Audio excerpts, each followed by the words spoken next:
Voilà. Le dispositif qui vous est présenté aujourd'hui est composé donc d'une part de personnel d'active qui travaille dans la vallée de l'Ubaye toute l'année, d'autre part de personnel réserviste. Donc ce sont des personnels de la réserve opérationnelle de la gendarmerie.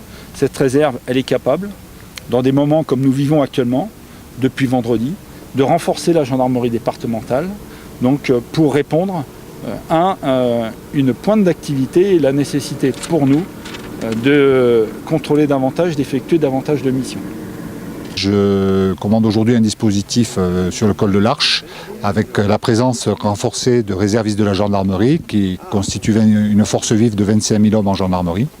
Depuis le 13 novembre, nous sommes positionnés prioritairement en contrôle renforcé pour la COP 21, puis depuis les événements de Paris dans le cadre des attentats.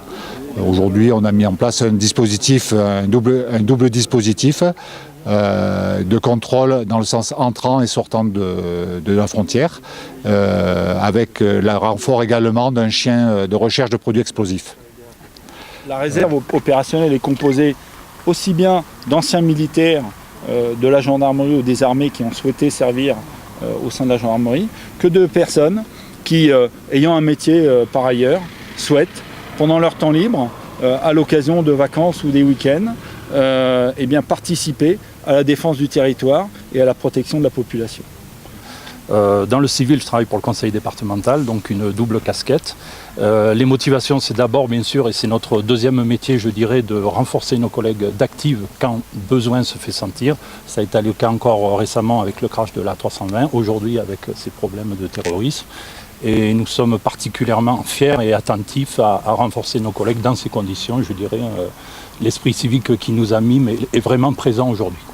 D'autre part, nous avons aussi, compte tenu de la configuration des lieux, le renfort de la section aérienne de la gendarmerie de Digne.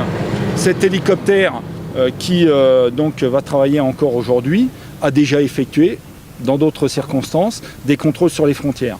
L'objet pour lui, c'est de nous appuyer si jamais un véhicule était amené à faire un demi-tour en voyant le poste de contrôle, ce qui est très intéressant pour la poursuite. Ça permet de renforcer les unités au sol et surtout de renseigner les unités au sol pour savoir et connaître exactement la position du véhicule qui a fait le demi-tour.